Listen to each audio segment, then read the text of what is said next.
Doctor Karan Singh ji, इस playlist going strong में आज आपका स्वागत है। पिछले 7 दशक से भी अधिक समय में भारत ही नहीं विश्व के स्तर पर राजनीतिक क्षेत्र हो, शिक्षा का क्षेत्र हो, धर्म और अध्यात्म की बात हो, कल्चर का बात हो, साहित्य की बात हो, उसमें आपने अपनी एक अमिट छवि बनाई हुई है। आपका बहुत सम्मान। आज जो मैं आपसे सवाल पूछूंगा इस गोइंग स्ट्रॉन्ग प्लेलिस्ट के अंदर, इसमें आपके पिछले गुजरे हुए समय के बारे में भी होगा और जो इस समय आप जिन गतिविधियों में इन्वॉल्व हैं उसके बारे में भी।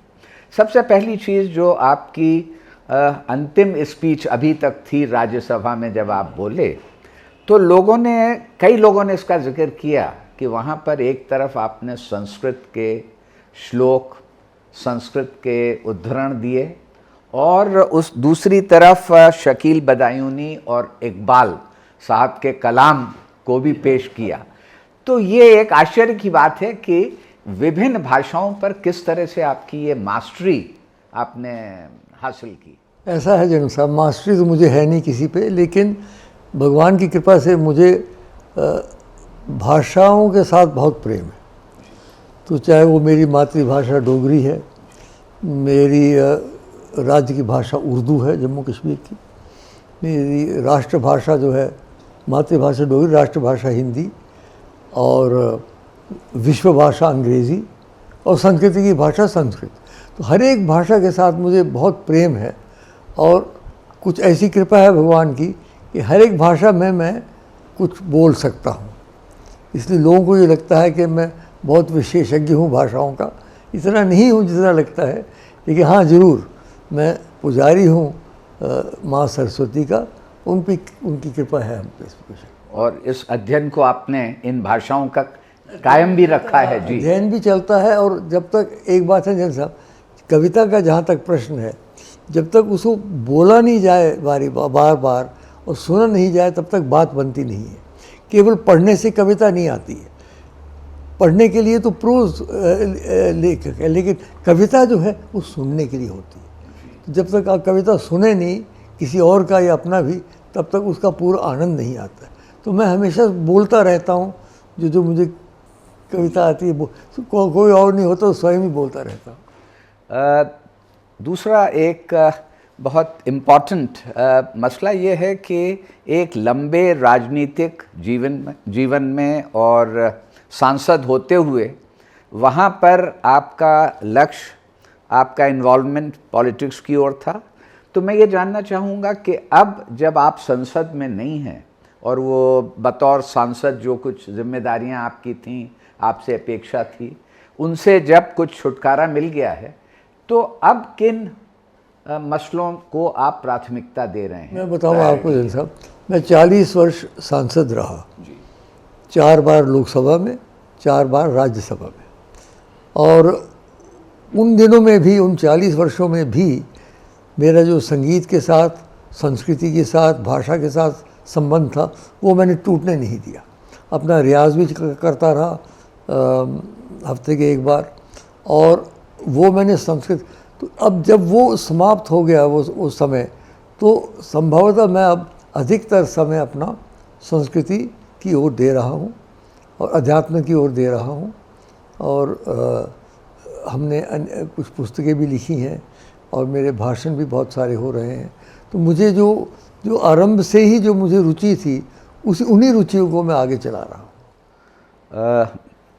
अगला सवाल आपका, जब आप ICCSR में बहुत एक्टिव रहे कल्चरल रिलेशंस में, और उसके मुखिया, उसके हेड के रूप में भारत की संस्कृति को विदेशों में ले जाने के लिए, वहाँ पर दिखाने के लिए आपने महत्वपूर्ण कदम उठाए, तो अब रिट्रोस्पेक्ट में आप क्या समझते हैं कि उस समय कुछ मुख्य कदम जिनमें आपको काबिलियत, जिसमें आपको कामयाबी मिली? ICCR जो है, Indian council for cultural relations, ये मौलाना आज़ाद ने स्थापित किया था, जो 3 अकादमी की और एक ICCR किया विदेश के लिए। तो मैं 9 वर्ष उसका अध्यक्ष रहा उन 9 वर्षों में हमने 2-3 बातें की।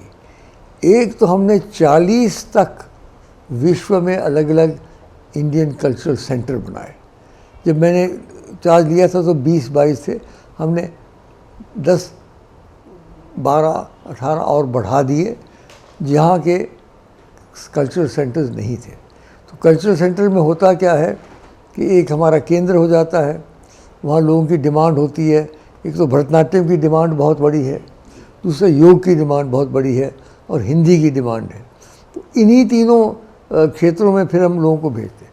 दूसरा काम मैंने किया कि जो हमारे देश में शास्त्रीय संगीत के, नृत्य के और लोक संगीत और नृत्य की जो संस्थाएं थी, उन सबको प्रोत्साहन किया। यानी उनको भेजा विदेश में अलग अलग बार। जो लोक साहित्य के थे, लोक नृत्य के थे, जो कभी पहले गए नहीं थे, उनको भी भेजा। उस तरीके से हमने केवल एक शास्त्रीय संगीत तक सीमित नहीं रखा, हमने अपने क्षेत्र को बढ़ा के और लोक संगीत को भी बीच में मिला दिया। ये 2 बातें हुई, मैं समझता हूँ महत्वपूर्ण उन दिनों में। एक बहुत उत्सुकता लोगों में है, क्योंकि आपके विभिन्न लोगों के साथ जो आपका पत्र व्यवहार हुआ उनमें से कुछ प्रकाशित है। तो जहाँ तक पंडित नेहरू का प्रश्न है, वो शुरू से आपको टाइगर के नाम से संबोधित करते थे। इसके पीछे क्या रहस्य है? देखिए, इसका टाइगर का रहस्य बताऊं ज़रा। टाइगर मेरा नाम पिताजी ने रखा था। एक दिन होगा कि मैं ऐसे चल रहा था बच्चों की तरह से, तो महाराज जोधपुर से उमेश सिंह जी, वो पिताजी के बड़े मित्र थे। तो उमेश सिंह, देखो एक छोटे से टाइगर की तरह चल रहा है। तो उस वक्त से मेरा नाम ही टाइगर पड़ गया। निकनेम हर एक का होता, टाइगर ही पड़ गया, टाइगर। और पिताजी और उनके जनरेशन के जो लोग थे, वो मुझे टाइगर के रूप में जानते थे।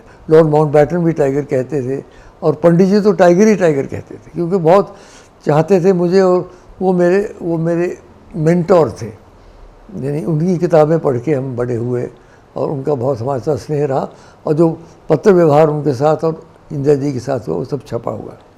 दूसरी बात बताऊँ टाइगर की ही, इंदिरा जी ने मुझे एक दिन कहा, मैं उनके मंत्रिमंडल में था, मुझे लगता है 69 की बात है, कि Indian board for wild life जो है वो कुछ धीमा पड़ गया है, उसकी तुम अध्यक्षता ले लो।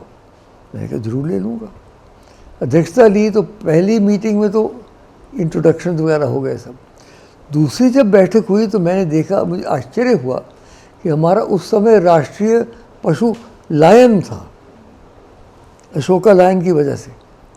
लेकिन लायन तो केवल एक छोटे से क्षेत्र में मिलता है।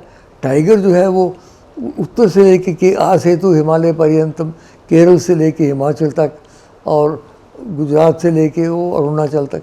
तो हमने उस कमेटी, उस काउंसिल में बैठ के हमने एक पत्र इंदिरा जी को लिखा। हमारी ये राय है कि आप राष्ट्रीय पशु को लायन से टाइगर में बदल दीजिए।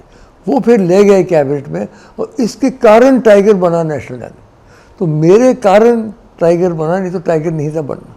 और फिर हमने प्रोजेक्ट टाइगर भी किया, और प्रोजेक्ट टाइगर बहुत बड़ी एक विश्व में बहुत प्रसिद्ध एक प्रोजेक्ट हो गया, क्योंकि टाइगर्स की संख्या कम हो रही थी, मार रहे थे, पोचेस होता। तो हमने सारा सफारी बंद किया। 1 अप्रैल 1973 में मैंने कॉर्बेट पार्क में टाइगर प्रोजेक्ट का उद्घाटन किया। 50 साल होने वाले हैं कल परसों। तो अर्ध शताब्दी ये सारा चला, और बहुत अच्छा चला। तो ये राज है टाइगर का। धन्यवाद। यहाँ पर हम पहले वीडियो के अंत पर आते हैं। अगले वीडियो में मैं आपसे डोगरी भाषा के आपके लगाव के विषय में कुछ जानना चाहूँगा, और ये भी कि अमेरिका में भारत के राजदूत के रूप में प्रेसिडेंट बुश सीनियर के समय के विषय में आपका क्या अनुभव रहा। धन्यवाद।